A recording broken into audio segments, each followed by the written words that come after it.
Well, hello everyone, my name is Zwiggo and welcome back to another video. Today we are returning to a very popular Pokemon ROM hack, Pokemon GS Chronicles, but I'm making it basically impossible to beat. If you want to know more about GS Chronicles itself, I highly recommend checking out this video first, but if you know everything about it already, let's jump right into what I'm about to do. I'll be using so-called trash Pokemon to beat this game, which are Pokemon that have a base stat total of 400 or less.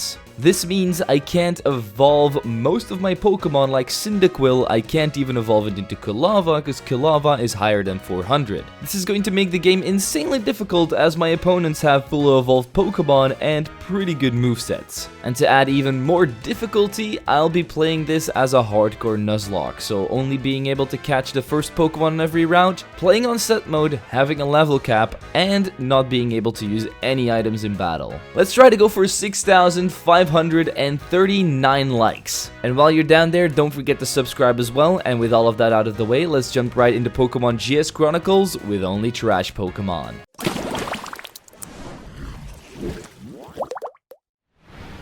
I'll be naming myself Noob as I'll be using every single bad Pokemon that I can find, which also makes for some fun conversations sometimes. We start off the game by seeing some beautiful scenery of our beautiful town. And all of a sudden we find ourselves in Elm's lab with a choice of 3 Pokemon: Cyndaquil, Totodile, or the other thing. I decided to go with Cyndaquil because there's not a lot of fire types available, so he can definitely come in handy. Once I named him Ion, I went back to my house to pick up a free phone and stepped into a house with 2 old people. They tell me about the good old days, but I'm not here to listen to some goofy stories. I'm here to pick up an egg, which we have to bring back to the professor, but as we're about to do so, we get stopped by a red-haired criminal that's got a crocodile on his side. With a little bit of tackling of our Cyndaquil, we easily take him out, head back to the lab, and see that the police is once again not doing their job.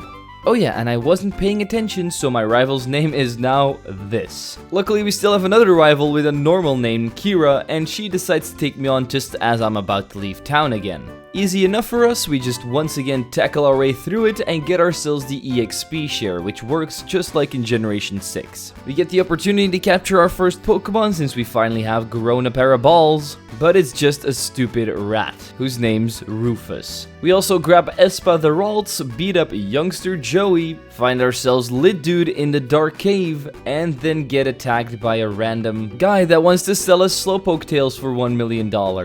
Does it look like I got any money? No, I don't. I only have money to buy balls for a Ghastly down at the Sprout Tower named Boo, and Ghastly is actually a really good Pokemon. A glass cannon maybe, but it can definitely hit hard, which is exactly what we need in this kind of run. We also find Ricky the Shinx, and that's about everything we can catch right now before we take on the Elder at the top of Bellsprout Tower, which was just an Ember spam to take out Bellsprout, Hoot Hoot, and Ghastly pretty damn quick. This unlocks the event of taking on our first gym leader, Faulkner, which should be no problem, as the early game should still be as easy as regularly. And with our Electricity Cat, we easily overpower Faulkner with Sparks, taking out all of his Pokemon in just one hit. This unlocks some new encounters for us, so we grab an Execute and beat up the local Pokemon Mafia together with Kira. As it turns out, Bugsy isn't obsessed with bugs in this game, but rather with unknowns, because he's in the Ruins of Alph exploring everything there is to find. Speaking about Bugsy, we actually find a Hoot Hoot, which is going to be very nice to take him on with. In Union Cave, we get Wanda the Wooper, which might not look that useful, but he only has one weakness. And that weakness doesn't have a gym here, so he might be just what we need. Suck the Bellsprout was also added to the squad, and we then see some local violence as Team Rocket is beating up an old man. Since we're good citizens, we help him out by capturing a Slowpoke in the Slowpoke well and taking on Proton there. It actually goes pretty smoothly as Shinx takes out his Nidorino with Sparks, Geodude takes care of Magmar with Magnitude 9, and with the final Pokemon being Buizel, I swap back into Shinx and take it out with one last Spark. This makes us a local hero, and even Looker from the Sinnoh region decides to congratulate us with our victory. With that W out of the way, let's try to get another one by taking on Bugsy. We have quite a lot of team members that could deal with bug types, but I personally decided to go with Geodude and use Rollout to take out Skorupi, Scyther, and Yanma without any problems. The game might seem easy now, but don't worry, it's going to go crazy once we meet up with trainers that actually have evolved Pokemon. Speaking of evolutions, we actually evolve our Shinx into Luxio, because as it turns out, his base stat total is under 400. We then go to the local forest to see two of our rivals bickering, so we step in and try to take on Ah. He now has a Ghastly which he quickly swaps out into Croconaw for, so I bring in Luxio and kill it with a single Spark. He then brings out Ghastly again, take it out with a Bite, and the final Pokemon Zubat with Spark again. We make our way through the forest quite easily, and at the end of it we capture a Drowsy named Chowder, and at the daycare, Chris also wants a rival battle with us. Her team goes down as follows: my Geodude and Cyndaquil take out Vulpix with Magnitude and Quick Attack. Ion also scorches Eevee with Flame Wheels and Embers. Luxio gets dealt with by Geodude's Magnitude again. The final Pokemon is Lediba, and only one of Luxio's Sparks is needed to take it out again. Also, you guys are probably wondering why this Luxio's name is not Ricky anymore. Well, at first I was playing a different version of GS Chronicles where there was a glitch where Pokemon couldn't evolve and it would just corrupt them, so I lost that Shinx after I evolved it, so then I changed my game to the newest version and captured a new one named Callie. Anyway, we get invited to a special meetup with the old people gang, aka all of the professors. And the guy sitting right next to me right here is Chris's dad. Once the meeting is over, we evolve our Geodude into a Graveler.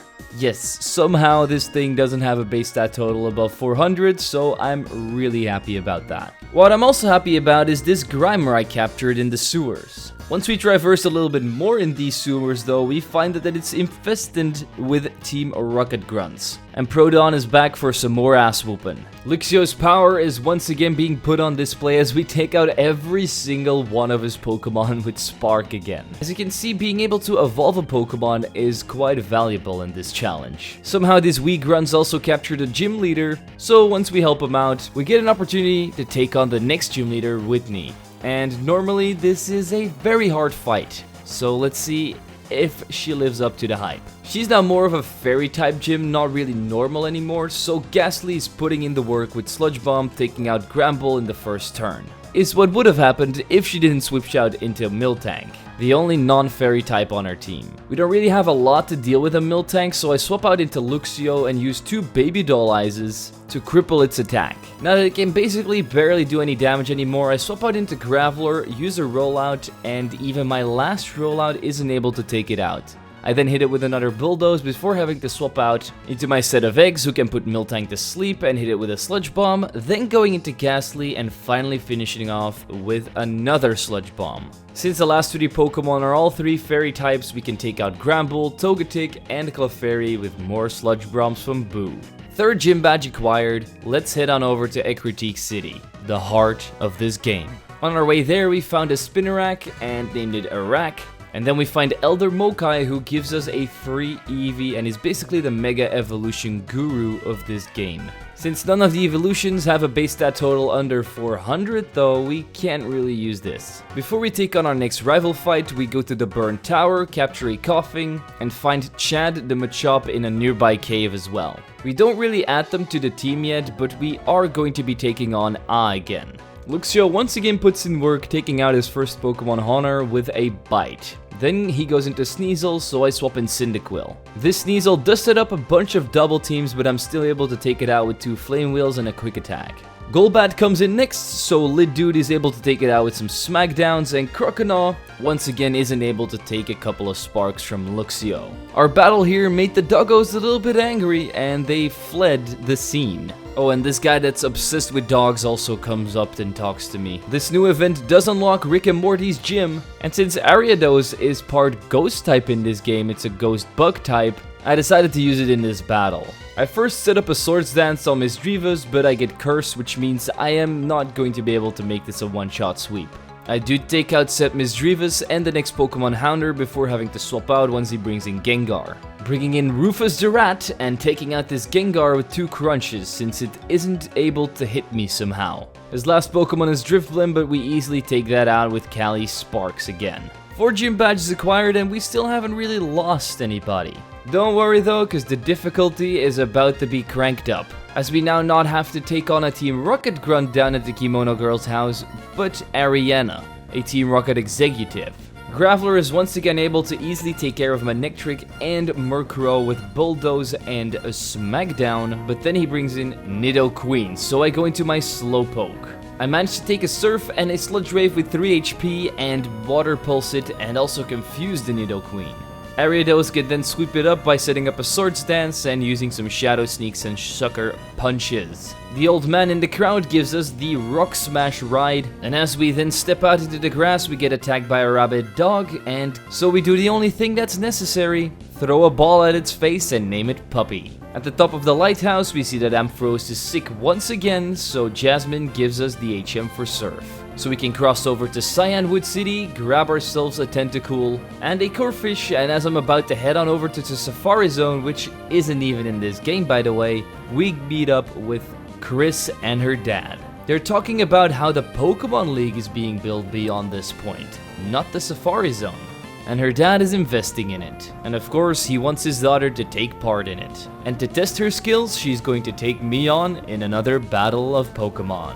She now has a Ledian, which is a fighting bug type. So I decided to lead off with my only flying type, Hoot Hoot, hit it with an Air Slash, and somehow don't take it out.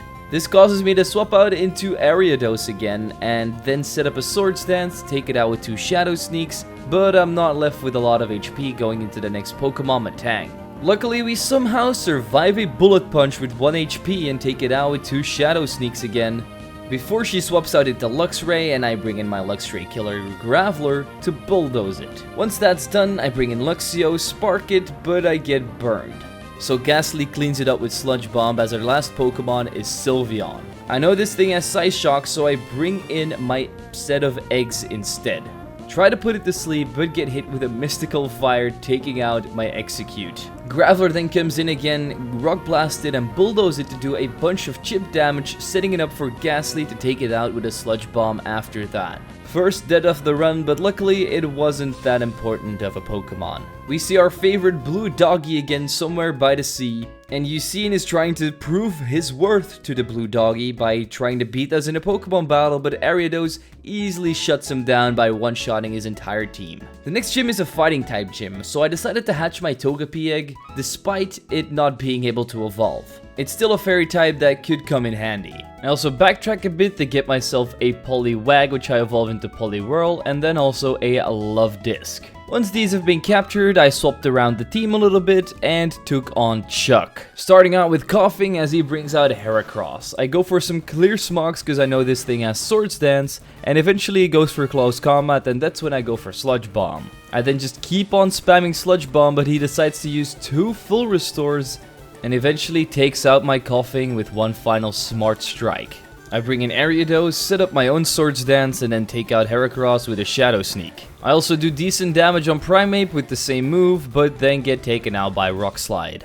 I swap in Corphish, take out the Primeape with a Razor Shell, but we only have 6 HP left, so as he brings in Poliwrath, I swap out into my own Poliwhirl. He might have the advantage here, but I am able to put him to sleep, set up a Belly Drum, and then hit a Body Slam. Even with a +6 in attack, I still only do about 3/4 of his health, and my Poliwhirl goes down too. Swapping in Slowpoke the next turn, going for Yawn and Curses until I'm at +6, and then taking out Poliwrath and Hariyama with Zen Headbutt. We go to the local pharmacy to pick up some secret potion, give it to Ampharos, and travel to the Steel-type gym to take on Jasmine. She leads with a Magneton and does quite a lot of damage with a Charge Beam, but my Cyndaquil is able to counter back with Flamethrower and one-shot these 3 magnets. Bastiodon is out next, so I go into Machop. And I get Toxic, which is actually perfect because I have the Guts ability, so my attack is now boosted. I boost my attack even more by going for Power-Up Punch, and then as I'm about to take out Bastiodon, she swaps into Steelix. I hit one more Power-Up Punch and then take out Steelix with Cross Chop. For Lairon, I decide to go into Corphish first, but I get hit with a Stone Edge, and then I swap in Love Disc as he goes for Stealth Rock. I take out this Lairon with a couple more Surfs, and for Bastiodon, her last Pokemon, I swap into Wooper, and finish it off with Earthquake. Easy peasy, 6 gym badge acquired. Let's go back to the Elder Mokai and have a battle with Kira to see who the strongest trainer is. Because the winner gets a keystone to Mega Evolve their Pokemon, which I'm never going to be able to use because every Mega Pokemon has a base stat total above 400. The battle starts off fighting type versus fighting type, Machop versus Ledian. I set up some bulk ups and then proceed to take out Ledian with a bunch of Thunder Punches as she then goes into Miss Magius. I swap in Slowpoke instead of Amnesias and Curses while being able to tank Phantom Forces from Miss Magius since its attack is not that great and my defense is absolutely through the roof. After I'm done setting up, she swaps out into Metang, which I take out with a bunch of Zen Headbutt, despite it resisting it times 4. The rest of the team is also an easy one-shot sweep with Zen Headbutts, and after the fight we get our Mega Pendant and travel to the Lake of Rage, and on our way there we run into Lorelei, which is the 7th gym leader in this game since Price has retired. At the Lake of Rage itself, we kill a big red shrimp, get the red scale, and meet up with Lance to go and take on Team Rocket in their own hideout. Here we find a strange and shady character that we've never seen before. His name is Burkle and he's also one of the admins of Team Rocket. And he actually has quite a decent team, starting off with a Claydol against my Weepinbell. I put it to sleep with my Sleep Powder, hit it with a Razor Leaf, and just as I'm about to take it out, he swaps out into Bronzong.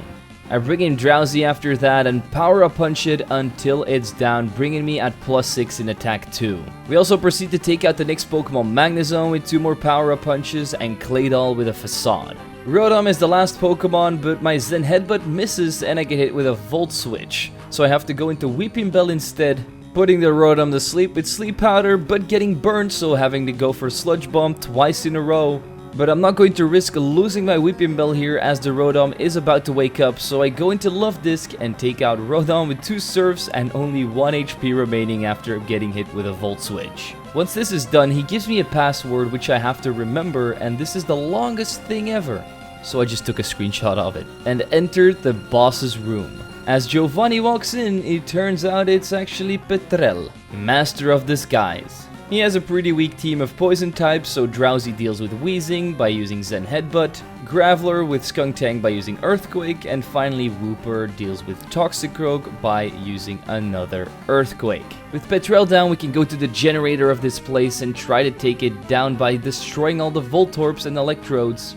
But first, we have to do a double battle with Lance to take on Ariana and a random grunt. It was actually quite an easy battle as Graveler just focused on Ariana's side of the Pokemon and took them out with Earthquakes and Rock Blasts. And once they were all down, we could just focus on the Team Rocket grunt next and easily take care of this battle. Me and Lance then crushed some balls and find our way to the 7th gym leader Lorelei. And this is the battle where it all went south. I thought I could easily take them all with my fire and rock types, but yeah, you'll just have to see for yourself. I hit a flamethrower on the Glaceon doing quite a bit of damage, but then I get killed by a single water pulse. I bring in Drowsy to put the Glaceon to sleep, then swap in my Machop, and just as I'm about to hit it with Cross Chop, she uses a full restore, but my Cross Chop still one-shots. The next Pokemon is Jinx, so I bring in my Slowpoke and get hit with a Psyshock. I set up some Curses and an Amnesia before she swaps out into Lapras. I'm like, Lapras, can't touch me, easy. So I try to heal up a little bit with Slack Off, but it goes for Freeze Dry, being able to one-shot me again. So I bring in Luxio and paralyze the Lapras with a Spark, and just as I'm about to take it out, she goes into Glalie. So I go into Graveler at the right moment as it goes for Explosion and takes itself out. She brings in Jinx and I don't have anything that can easily swap in here, so my Lid Dude goes down to Ice Beam. Luxio also can outspeed and gets killed by Ice Beam. You've probably already seen what's going to happen here. Nothing on my team can outspeed. And Machop and Drowsy both go down to Jinx. And that's the end of my journey here. My hardcore Nuzlocke's over. I lost to Lorelei. And I know I could just end the video here because it's over, but I still want to beat this game with trash Pokemon. So we're just going to keep going, but the hardcore Nuzlocke is over, and from here on out, it's just a regular playthrough. I came back at level 56 with my entire team. This time it went a little bit smoother, taking out Lapras with Luxio's Wild Charge, and Glaceon with Cyndaquil's Flamethrower. Jinx still outspeeds me and decides to take out Cyndaquil as I go into Slowpoke and try to set up. But she once again swaps in Glalie, takes out my Slowpoke with Explosion, so now I only have 3 Pokemon left. Frostlass versus Drowsy. Yeah, Drowsy goes down to a couple of ominous wins, but is still able to do quite a lot of damage with Zen Headbutt before I have to bring in Voltorb and take out Frostlass with a single Mirror Coat. Jinx takes out my Voltorb, Machop comes in, tanks a Psyshock with 8 HP, and takes this gym leader out with one last Cross Chop. As you can see, this gym would have been totally impossible with a hardcore Nuzlocke of this sort. Even 10 levels higher, I'm barely able to scrape by a win. But let's see if the rest of the game gets a little bit easier from now on. So first we go through the ice path and capture a Snover there. At the end of it, just as we reach Blackthorn City, we get stopped by Chris again for another rival fight. Luxio is able to take care of Ledian with a Play Rough, but then Luxray comes out. I hit 2 Baby Doll Eyes to lower its attack before going down. I swap in Drowsy, put the Luxray to sleep, then go into Slowpoke and set up my Curses and Amnesias again. Once I'm done, I take out Luxray with Zen Headbutt, then Metagross comes in, I spam Zen Headbutt once again, also taking this thing out. The next 3 Pokemon, Miss Magius, Ninetales, and Sylveon all once again get one shot with Zen Headbutt. Once the battle is done, she gets a call from her dad that the radio tower is under attack by Team Rocket, but we don't care and take on the final gym leader Claire first. The first 2 Pokemon, Dragonair and Flygon, go down pretty quickly with an Earthquake from Graveler and some Ice Shards from Snover. Kingdra is a little bit different though. It's able to take out my Tentacle after I hit 3 Sludge Waves, but Luxio can then come in and Play Rough is enough to take it out. I also try to take out Altaria with the same move, but a Dragon Rush is able to one-shot me from this range. Graveler is able to help us out here with a Stone Edge, but her last Pokemon is a Mega Gyarados, something I don't really expect it since it's not a Dragon type. I don't know what I'm on about because Gyarados itself isn't even a Dragon type. But once Graveler goes down, I can bring in Machop and still take it out with a single Cross Chop. This does not give us our 8th gym badge, because first we gotta go and save Goldenrod City. We reach the top of the radio tower rather quickly and see that Baracle has been waiting for us all this time. And this is kind of how the battle went. Luxio took out Ditto. Graveler one-shot Magnezone with Earthquake. Porygon Z took out my Machop with a Psychic and a Single Beam. The same Porygon Z also took out my Snover with a Single Beam, but not before I was able to hit some Ice Shards. She swaps out Porygon Z for Bronzong, and my Luxio takes out this Bronzong with Crunches. Luxio then proceeds to take out Porygon Z and Claydol with Crunches, and the final Pokemon is Rotom Wash. A single Wild Charge later, and Burkle has been defeated. We go to the basement of the city and find that it's once again infested by Team Rocket Grunts as well as our rival. He's taking on these Team Rocket Grunts by himself, but for some reason we decide to stop him, and instead he puts his focus on us and tries to take us down. We're not going down without a fight though, so let's see if his Golbat can beat up my Luxio. As we all know, that's not gonna happen because we one-shot it with Wild Charge. We then also proceed to one-shot Electabuzz with Play Rough, but then we get taken out by Weavile's Icicle Crash. As I'm about to take out Weavile with Machop's Power-Up Punch, he swaps out into Kadabra. So I go into my own Psychic type, Drowsy, Power-Up Punch it a couple of times and take it out with Facades. But his Feraligatr is a little bit too strong and too fast, and an Aqua Scales takes me out again. So Snover has to come in. And boom, a single Wood Hammer and Feraligatr is down and out. Weavile takes me out again, so Machop has to come in, Power-Up Punch, and take out my rival. We now get the opportunity to go and save Kira's dad, but as it turns out, it's totally not her dad at all. It's once again the master of disguise who's bamboozled us all, Petrel. This battle was pretty easy though, as Machop was able to take out Skuntank, or should I say Skuntank took itself out with Explosion. Drowsy dealt with Venomoth, Snover took care of Smeargle with Ice Beams, and Graveler took out the last two Pokemon, Weezing and Toxicroak, with Rock Blasts and an Earthquake. We then scare Patrol off and he drops his card key, which we can use to open up the final part of the radio tower. As we're about to head up the stairs, we get stopped by Proton again. Again, a pretty easy battle. Graveler takes care of Aggron with Earthquake, Pinsir with Rock Blasts, Abomasnow with Stone Edge, but Nidoking is just a little bit too fast and takes me out with Earthquake. Nidoking then also proceeds to take out my Tentacool, but then Machop is able to take it out with Power Up Hit and then Cross Chop.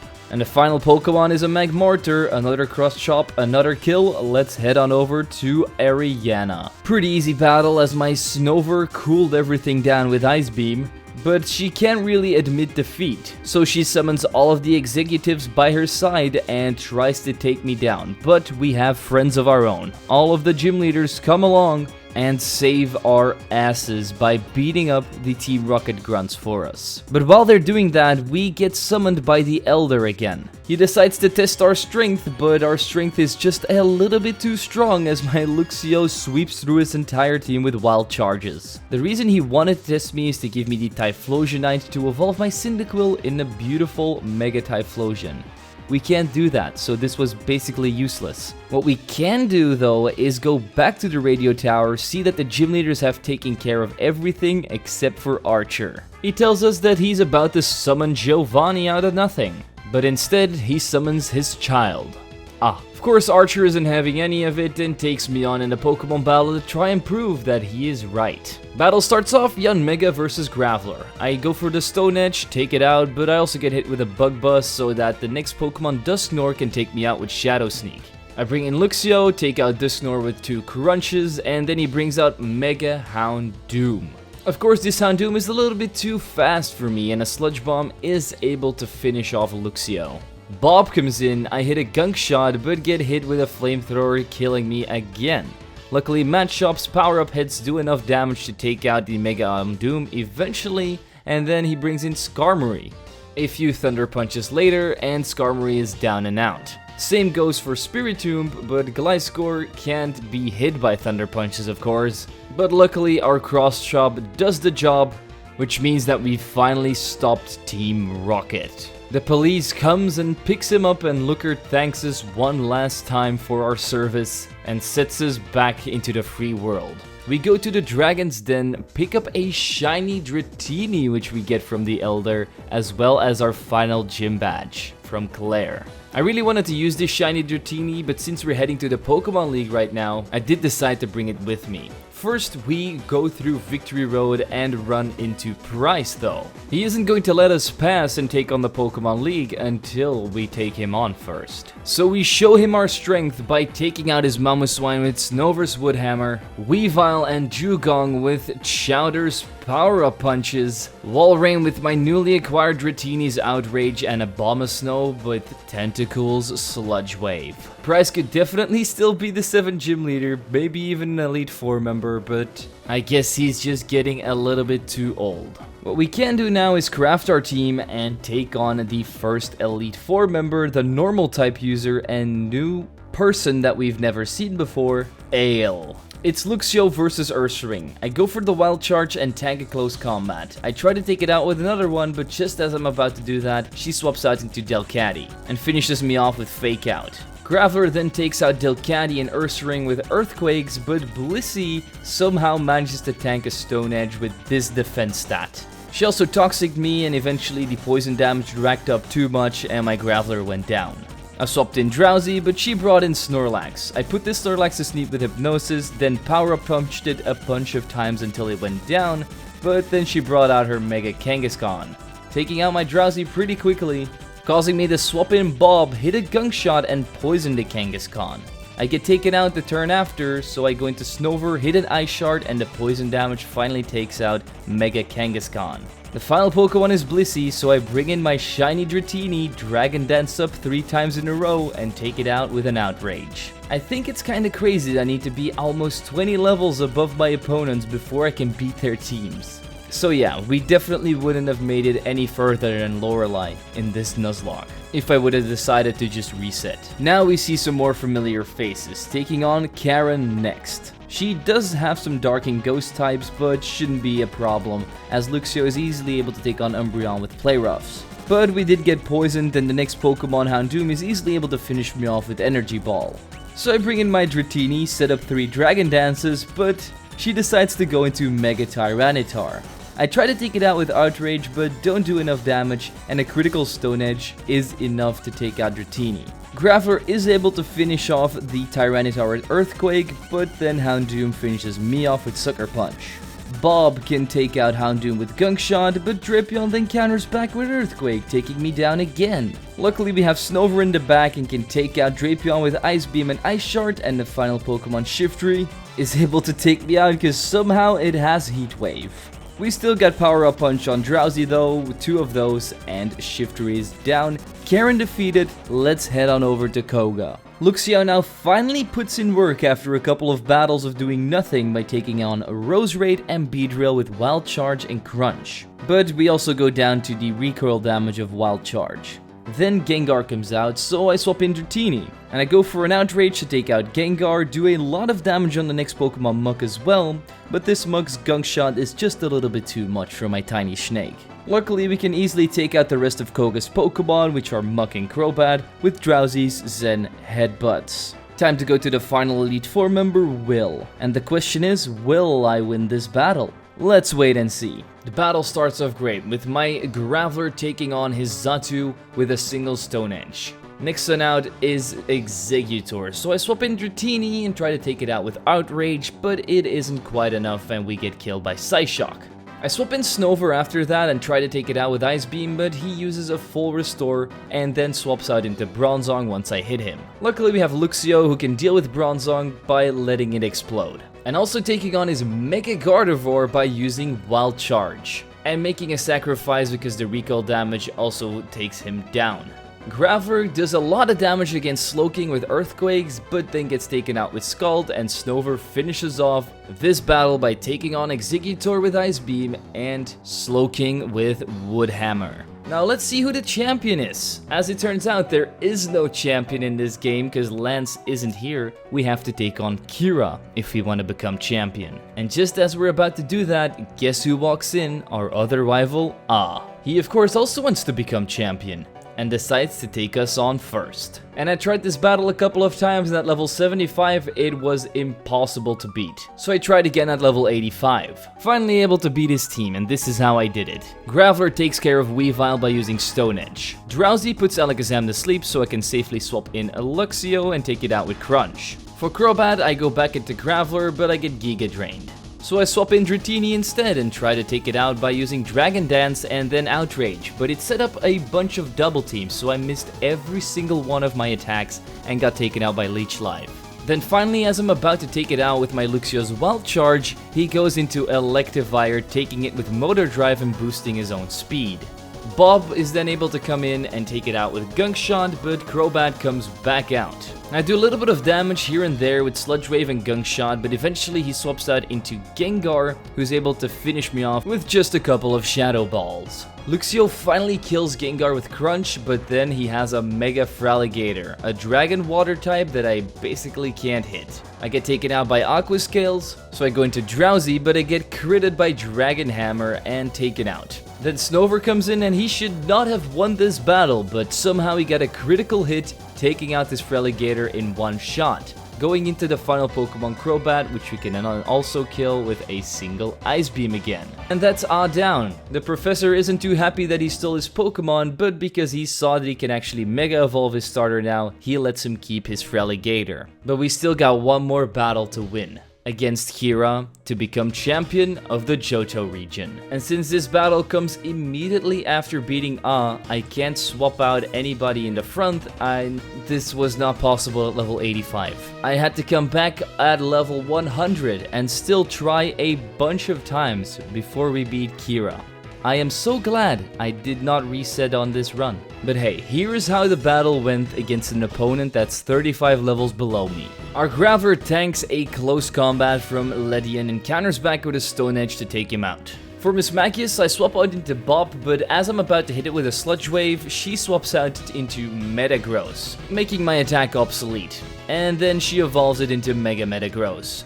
and one-shots me with Zen Headbutt before I can bring in Luxio. I go for a couple of crunches, being able to get the Metagross down into red health, but it still manages to take me out. Luckily we have the priority with Ice Shard on Snover to take out Metagross, but then we get countered by Ninetales.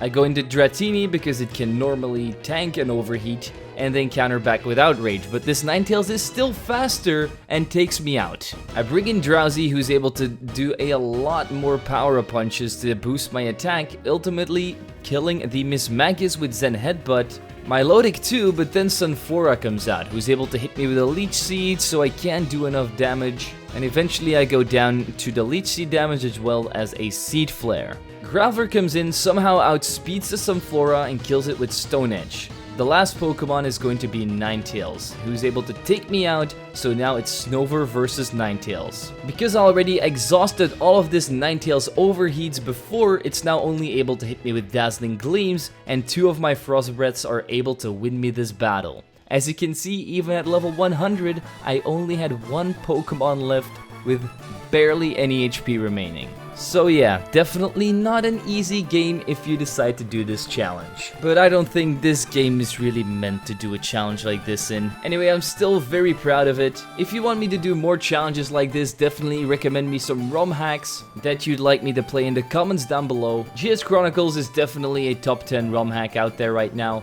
so I definitely recommend trying it out if you haven't already. As always, I want to thank my membership and Patreon supporters for all the support on the channel. If you want to do so yourself, you can click the links in the description.